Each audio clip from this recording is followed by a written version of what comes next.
Hi ನಮಸ್ತೆ, welcome back to my YouTube channel. ಏನಪ್ಪ video ಸ್ಟಾರ್ಟಿಂಗಲ್ಲೇ ನಿಂಬೆಹಣ್ಣು ತೋರಿಸ್ತಿದ್ದಾರೆ, ಮಾಟ ಗೀಟ ಮಾಡ್ತಾರ ಅಂತ ಅಂದ್ಕೊಳ್ಬೇಡಿ.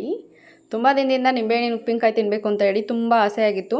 ಅದಕ್ಕೆ ಕಾರಣ ನಮ್ಮ ಯಜಮಾನ್ರು ನಿಂಬೆಹಣ್ಣಿನ ಉಪ್ಪಿನಕಾಯಿ ಹಾಕು ಚೆನ್ನಾಗಿರುತ್ತೆ ಅಂತ ಹೇಳ್ತಾನೆ ಇದ್ದರು. ಬಟ್ ನಮಗೆ ಹಾಕೋದಕ್ಕೆ ಟೈಮ್ ಆಗ್ತಾ ಇರಲಿಲ್ಲ. ನಾನು ಈ ಒಂದು ನಿಂಬೆಹಣ್ಣಿನ ಉಪ್ಪಿನಕಾಯಿನ ಯಾವ ರೀತಿ ಹಾಕೋದು ಅಂತ ಕೂಡ ನಿಮ್ಮ ಜೊತೆ ಶೇರ್ ಮಾಡ್ಕೊಳ್ತೀನಿ ನೋಡಿ. ಮೊದಲನೇದಾಗಿ ನಿಂಬೆಹಣ್ಣನ್ನು ತೊಗೊಳ್ಳಿ. ನಿಮ್ಗೆ ಎಷ್ಟು ಬೇಕೋ ಅಷ್ಟು ತೊಗೊಳ್ಬೋದು. ಎಷ್ಟು ಜನ ಇದ್ದೀರಾ, ಎಷ್ಟು ಬೇಕಾಗುತ್ತೆ ಅಷ್ಟು. ಸ್ವಲ್ಪ ಬಿಸಿ ನೀರನ್ನು ಕುದಿಯೋದಕ್ಕೆ ಇಟ್ಕೊಳ್ಳಿ. ನೀರು ಸ್ವಲ್ಪ ಬಿಸಿಯಾದರೆ ಸಾಕು. ಅದರಲ್ಲಿ ಎಲ್ಲ ನಿಂಬೆಹಣ್ಣನ್ನು ಹಾಕಬೇಕಾಗುತ್ತೆ. ಕೆಲವೊಂದಷ್ಟು ನೋಡಿ ಇಲ್ಲಿ ಬಬಲ್ಸ್ ಬರ್ತಾ ಇದೆಯಲ್ಲ, ಆ ರೀತಿ ಆಗಿದ್ದರೆ ಅಲ್ಲಿ ಸ್ವಲ್ಪ ತೂತಾಗಿರುತ್ತೆ, ಅಂದರೆ ಹುಳು ಎಲ್ಲ ಸೇರ್ಕೊಂಡ್ಬಿಟ್ಟಿರುತ್ತೆ ಅಂತ ಹೇಳಿ. ಸೊ ಅದು ಹಾಳಾಗಿರೋ ನಿಂಬೆಹಣ್ಣು. ಸೊ ಅದನ್ನೆಲ್ಲ ತೆಗಿಬೇಕಾಗುತ್ತೆ. ಚೆನ್ನಾಗಿರೋ ನಿಂಬೆಹಣ್ಣಲ್ಲಿ ಈ ರೀತಿಯಾಗಿ ಬಬಲ್ಸ್ ಬರೋದಿಲ್ಲ. ಸ್ವಲ್ಪ ಹೊತ್ತು ಅದೇ ರೀತಿಯಾಗಿ ಒಂದು ಅರ್ಧ ಗಂಟೆ 1 ಗಂಟೆನಾದರೂ ಅದರೊಳಗೆ ಬಿಟ್ಬಿಡಿ. ಏನಕ್ಕಂದರೆ ಮೇಲ್ಗಡೆ ಅದನ್ನು ಸ್ವಲ್ಪ ನಸರು ಇರುತ್ತೆ ಅದರಲ್ಲಿ, ಅದು ಚೆನ್ನಾಗಿರೋದಿಲ್ಲ ಫಸ್ಟು ಹಾಗೇ ಹಾಕಿದ್ರೆ. ಸೊ ಅದಕ್ಕೋಸ್ಕರ 1 ಗಂಟೆ ಆ ರೀತಿ ಬಿಸಿನೀರಲ್ಲಿ ಬಿಟ್ಟಾಗ ಆ ಒಂದು ನಸರು ಏನಿರುತ್ತೆ ಅದೆಲ್ಲ ಹೋಗುತ್ತೆ. ನೋಡಿ ಇಲ್ಲಿ ಕಟ್ ಮಾಡ್ಕೊಳ್ತಾ ಇದ್ದೀನಿ. ಈ ರೀತಿ ತುಂಬ ಸಣ್ಣದಾಗಿ ಕಟ್ ಮಾಡ್ಕೊಳ್ಳಿ. ನಿಮಗೆ ಯಾವ ಸೈಜಲ್ಲಿ ಬೇಕೋ ಆ ಸೈಜಲ್ಲಿ ಕಟ್ ಮಾಡ್ಕೊಳ್ಬೋದು.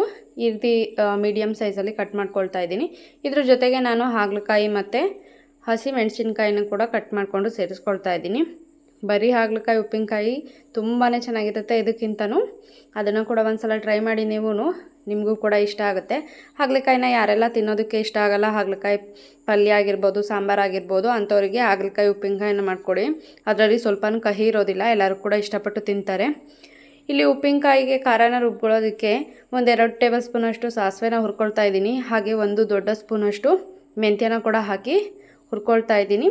ಅವೆರಡು ಹುರಿದ ನಂತರ ಅದೇ ಬಾಣಲಿನಲ್ಲಿ ಸ್ವಲ್ಪ ಗುಂಟೂರು ಮೆಣಸಿನ್ಕಾಯಿ ಮತ್ತು ಒಂದಷ್ಟು ಬ್ಯಾಡಗೆ ಮೆಣಸಿನ್ಕಾಯಿನ ಹಾಕ್ಕೊಂಡು ಸ್ವಲ್ಪ ಬಿಸಿ ಮಾಡ್ಕೊಳ್ತಾ ಇದ್ದೀನಿ. ಜೊತೆಗೆ ಬೆಳ್ಳುಳ್ಳಿನ ಕೂಡ ಸೇರಿಸ್ಕೊಂಡು ಚೆನ್ನಾಗಿ ರುಬ್ಕೊಳ್ಳೋ ಅಂಥದ್ದು. ಸ್ವಲ್ಪನ ನೀರು ಹಾಕ್ಕೊಂಡು ಈಗ ಅದೇ ಬಾಣಲಿನಲ್ಲಿ ಸ್ವಲ್ಪ ಎಣ್ಣೆನ ಬಿಸಿ ಮಾಡಿ ಮತ್ತೆ ಅದು ತಣ್ಣಗಾಗೋದಕ್ಕೆ ಬಿಟ್ಟಿದ್ದೀನಿ. ಅದಾದಮೇಲೆ ಈ ಒಂದು ಕಟ್ ಮಾಡಿ ಇಟ್ಕೊಂಡಿರೋಂಥ ನಿಂಬೆಹಣ್ಣು, ಹಾಗಲಕಾಯಿ, ಹಸಿಮೆಣಸಿನ್ಕಾಯಿ ಏನಿತ್ತು ಅದನ್ನೆಲ್ಲದನ್ನು ಕೂಡ ಹಾಕ್ಕೊಂಡು ರುಬ್ಬಿಟ್ಕೊಂಡಿರೋಂಥ ಖಾರನ ಸೇರಿಸಿ ರುಚಿಗೆ ತಕ್ಕಷ್ಟು ಉಪ್ಪನ್ನು ಹಾಕಿ ಮಿಕ್ಸ್ ಮಾಡಿ ಒಂದು ಏರ್ಟೈಟ್ ಕಂಟೈನರ್ನಲ್ಲಿ ಹಾಕಿ ತೆಗೆದಿಟ್ಕೊಳ್ಬೋದು. ಇದನ್ನು ಫ್ರಿಡ್ಜ್ನಲ್ಲಿ ಇಡ್ದೇನೆ 1 ತಿಂಗಳವರೆಗೆ ನೀವು ಆರಾಮಾಗಿ ಹೊರಗಡೆನೇ ಸ್ಟೋರ್ ಮಾಡ್ಕೊಳ್ಬೋದು. ಫ್ರಿಡ್ಜ್ನಲ್ಲಿ ಇಡ್ತೀರಾ ಅಂತಂದರೆ 2 ತಿಂಗಳವರೆಗೂ ಕೂಡ ಇಟ್ಕೊಳ್ಬೋದು. ಇವತ್ತು ನನ್ನ ತಂಗಿ ಮನೆಗೆ ಬಂದಿದ್ಲು. ತಂಗಿ ಹಾಗೆ ಪಾಪು ಖುಷ್ ಕೂಡ ಬಂದಿದ್ದ. ಇಲ್ಲಿ ಒಬ್ಬಟ್ಟನ್ನ ಮಾಡ್ತಾಯಿದ್ದಾರೆ ಅಮ್ಮ.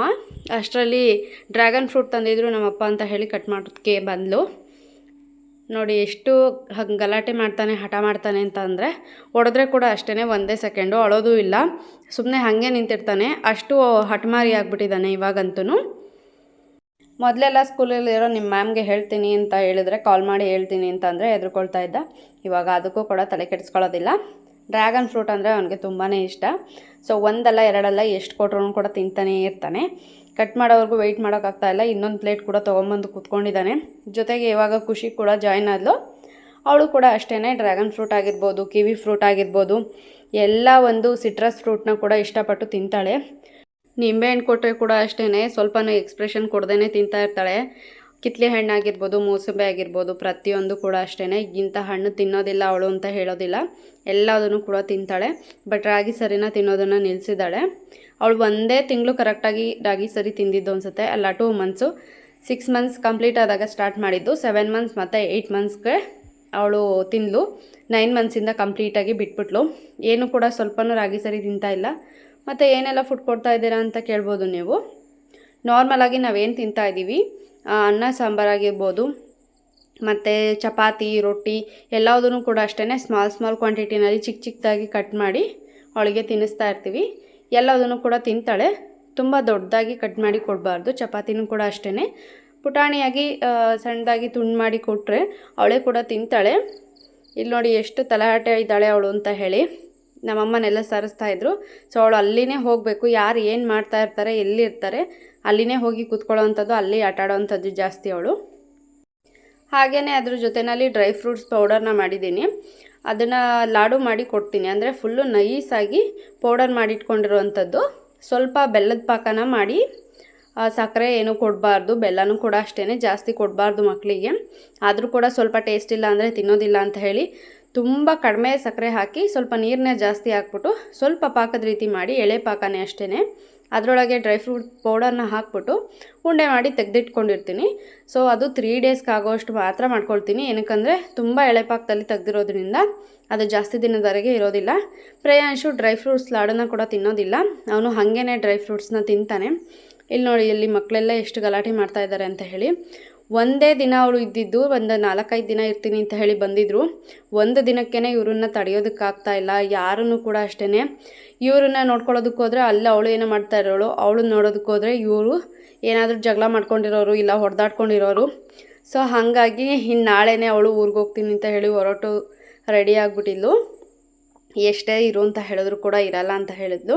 ನೋಡಿ, ಕುಶಾಲಿನಿ ಕೂಡ ಅಷ್ಟೇ, ಏನಾದರೂ ಆಗಲಿ ಈ ರೀತಿಯಾಗಿರೋವಂಥದ್ದು ಯಾವುದೇ ಒಂದು ಗೊಂಬೆ ಕೊಡಲಿ, ಯಾವುದೇ ಥರ ಟಾಯ್ಸ್ ಕೊಟ್ಟರು ಅದು ಬೇಡ ಅಂತ ಹೇಳಿ ಬಿಸಾಕ್ತಾಳೆ.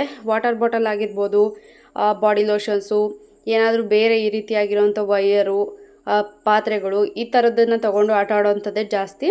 ಅಮ್ಮ ಇಲ್ಲಿ ನಾಳೆಗೆ ಸಾಂಬಾರಿಗೆ ಅಂತ ಹೇಳಿ ನುಗ್ಗೆ ಸೊಪ್ಪನ್ನು ತೊಗೊಂಡು ಬಂದಿದ್ದರು.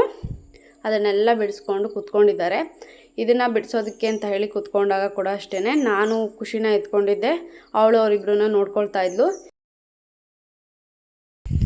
3-4 ದಿನ ಇರ್ತೀನಿ ಅಂತ ಬಂದಿದ್ದವಳನ್ನ ಒಂದೇ ದಿನಕ್ಕೆ ಓಡಿಸ್ಬಿಟ್ರು ಇವರಿದ್ದಾರಲ್ಲ, ಇವರು ಸಿಕ್ಕಾಪಟ್ಟೆ ತೀಟೆ ಮಾಡೋವಂಥವ್ರು.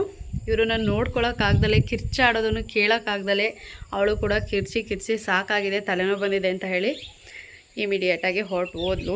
ಸೊ ಇವಾಗ ಬೋರ್ ಆಗ್ತಿದೆ ತುಂಬ. ಏನಕ್ಕಂದರೆ ಖುಷಿ ಒಬ್ಬನೇ ಜಾಸ್ತಿ ಗಲಾಟೆ ಮಾಡ್ತಿದ್ದು, ಕಿರ್ಚಾಡ್ತಿದ್ದು. ಅವನಿಲ್ಲ ಅಂತಂದರೆ ಫುಲ್ ಸೈಲೆಂಟಾಗಿರುತ್ತೆ. ಇದ್ದಾಗ ಅಯ್ಯೋ ತಲೆನೋವು ಅಂತ ಅನಿಸುತ್ತೆ, ಹೋಗ್ತಿದ್ದಂಗೆ ಫುಲ್ಲು ಬೇಜಾರಾಗುತ್ತೆ. ಇವತ್ತಿನ ವ್ಲಾಗ್ನ ಇಲ್ಲಿಗೆ ಎಂಡ್ ಮಾಡ್ತಾಯಿದ್ದೀನಿ. ಕುಶಾಲಿನಿ ಅವ್ರಿಗೆ ನಿದ್ದೆ ಬರ್ತಾಯಿದೆ. Thanks for watching. ಇದೇ ರೀತಿಯಾಗಿ ಸಪೋರ್ಟ್ ಮಾಡ್ತಾಯಿರಿ.